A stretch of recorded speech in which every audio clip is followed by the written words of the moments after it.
सगळ्यांचं पुन्हा एकदा स्वागत. संभाजीराजांनी वयाच्या अवघ्या 16व्या वर्षी ज्या पद्धतीनं ग्रंथ लिहायला सुरुवात केली आणि त्याचप्रमाणे नाशिकमधील 16 वर्षीय चारू दत्तनंही तसाच प्रवास सुरू केलेला आहे, मात्र एका वेगळ्या पद्धतीने. कसा पाहूयात.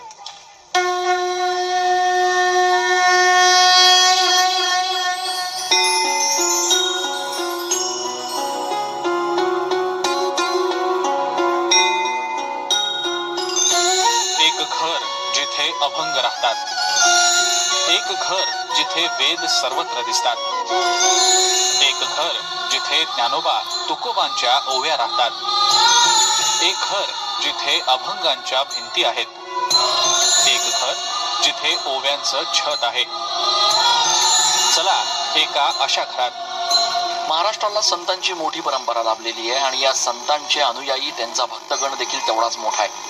मात्र नाशिकमध्ये आज आपण अशा एका भक्ताला भेटणार आहोत की ज्याचं संपूर्ण कार्य आणि ज्याची दिनचर्या ही अत्यंत आश्चर्यकारक आणि चमत्कारिक आहे. कोण आहे हा भक्त आणि नक्की त्यानं या सगळ्या भक्तीपायी काय केलंय आपल्या घरामध्ये, बघूयात या खास रिपोर्टमध्ये. नाशिकमध्ये राहणाऱ्या थोरात कुटुंबाचं हे घर. या घराच्या भिंती, दरवाजे, स्वयंपाकघर, बेडरूम हे वेदांनी आणि मंत्रांनी भरून गेलंय. या घरात राहणारा 16 वर्षांचा चारू दत्त याला एक दैवी चमत्कारच म्हणावा लागेल.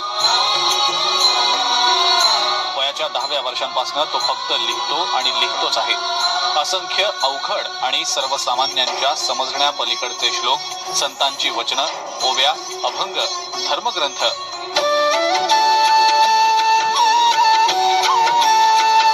चारू दत्तच्या घरात पाऊल ठेवल्यानंतर घरातला एकही कोपरा, एकही जागा अशी नाही ज्या ठिकाणी त्यानं हे लिखाण केलेलं नाही.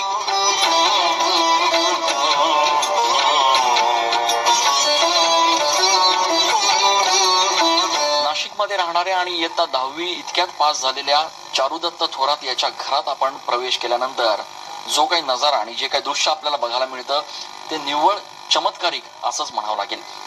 चारुदत्त खरं तर 10वी आता पास झालेला आहे आणि त्यांनी 11वी मध्ये प्रवेश घेतलेला आहे. मात्र त्यांचं संपूर्ण घर हे जणू एखाद्या वेदाचं भांडारच झालंय, असं परिस्थिती आणि असं चित्र या घरामध्ये आल्यानंतर बघायला मिळतं. घरांच्या भिंतीवर, पंख्यावर, घड्याळावर, स्वयंपाकघरातल्या ओट्यावर, भांड्यांवर, कपाटावर, खिडक्यांवर जिथे जिथे म्हणून जागा दिसेल तिथे 16 वर्षांच्या या चारू दत्तनं मोठ्या साधू महंतांना देखील जमणार नाही असे ज्ञानेश्वरीतले पाठ लिहून ठेवले आहेत. लहानपणापासूनच चारू दत्त हुशार आणि इतरांपेक्षा वेगळा आहे. मित्र होते, मात्र त्याचं मन हे वेगळीकडेच होतं. त्याला लहानपणापासूनच अभंग, कीर्तन, देवासंतांच्या गोष्टी ऐकायला आवडत असत. मात्र जसा चारुदत्त मोठा होत होता तसतसा त्याच्यातल्या प्रगल्भतेचा अनुभव घरच्या लोकांना येत गेला. ज्या वयात मुलं कॉलेजच्या कट्ट्यावर बसून मजा करत असतात त्याच वयात चारुदत्त वेगवेगळ्या विषयांवरचे धर्मग्रंथ लिहितो आहे.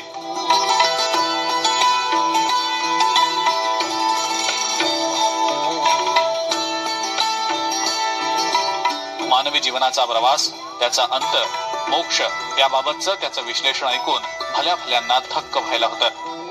एवढ्या लहान वयात त्याला हे अगाध ज्ञान कसं प्राप्त झालं याचं कोडं न सुटणार असल्याचं त्याचे आई वडील देखील सांगतात.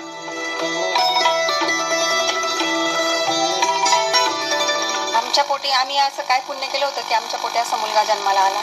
आम्ही तर त्याला अगदी म्हणजे त्याची सेवा नाही तर ही साक्षात विष्णूची, देवाची सेवा आहे.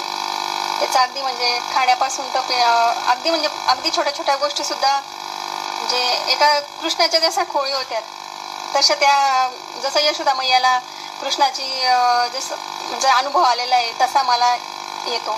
चारू दत्ताचं लिखाण हे गेल्या 2 ते 3 वर्षापासून या ठिकाणी घरात चालू आहे. त्याचा अभ्यास पाहता हे संतांप्रमाणे त्याचं हे लिखाण झाले. त्याचं कोणत्याही प्रकारचा ग्रंथ न वाचता आणि कोणत्या प्रकारचा संस्कृत या विषयाचा अभ्यास नसताना त्याने जे लिखाण केलेलं आहे ते वेदांमध्ये, ब्रह्मवेद, जीवनवेद या प्रकारच्या वेदांमध्ये त्याचं लिखाण होत आहे आणि सातत्याने चालू आहे. चारू दत्तच्या आई वडिलांचे अनुभव थक्क करून टाकणारे आहेत. एकदा समाधी अवस्थेत लिहिण्यासाठी बसलेला चारुदत्त तब्बल 12 ते 15 तास सलग लिहितच असतो. अनेकदा मध्यरात्री बंगाली, कन्नड तसंच इतर भाषांमध्ये अस्खलित संतांच्या ओव्याही म्हणतो.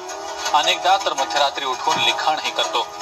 विशेष म्हणजे एवढं सारं लेखन करून देखील चारुदत्तला 10वीत 80% मार्क्स मिळाले आहेत.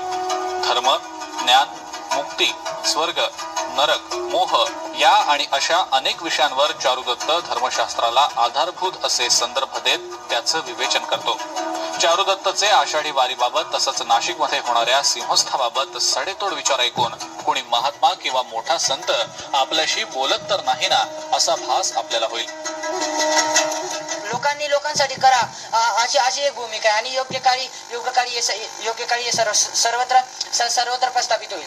आता आपण आज समाजात पाहतो, समाजात संगत बिघडते, समाजात लोक वाईट मार्गाने जातात. का? कारण की याला मूळ ज्ञान नाही, संस्कार नसतील तर काही नसेल. विज्ञान आहे परंतु विज्ञानामध्ये अज्ञानता नाही पाहिजे. विज्ञान असेल परंतु त्यामध्ये संस्कार ही सर्वात मोठी बाब आहे. गेल्या काही दिवसांपासून चारुदत्तची ही प्रगल्भता पाहून घरचेच नाही तर परिसरातले लोकही थक्क झालेत. चारुदत्तच्या या वर्तनाबाबत वेदशास्त्राच्या अभ्यासकांना हे एक वेगळंच रसायन असल्याचं वाटतंय. नाशिकचे प्रसिद्ध वेदाभ्यासक आणि धर्माला शास्त्राची जोड देण्यात ख्याती असलेले विश्वासराव साक्रीकर यांनी या सगळ्याचं विश्लेषण केलंय.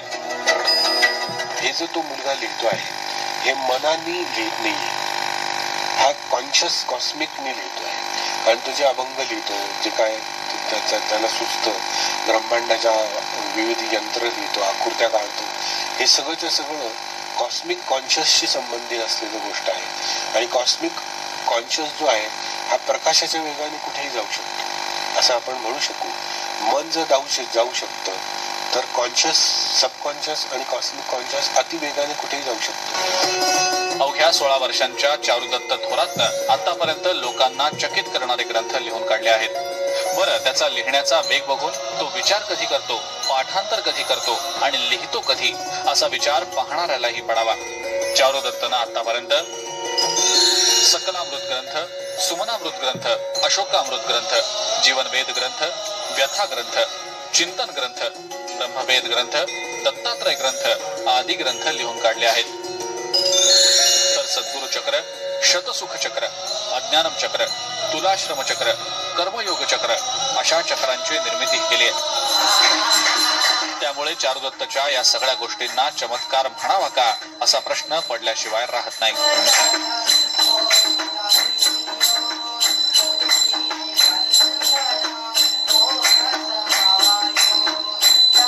ज्ञानदेवे रचिला पाया तुका झालासी कळस अशी जरी ओवी असली तरी नाशिकच्या चारुदत्तनं मात्र आता याही पुढचा प्रवास जो आहे तो त्याच्या लिखाणाच्या माध्यमातून सुरू केलाय.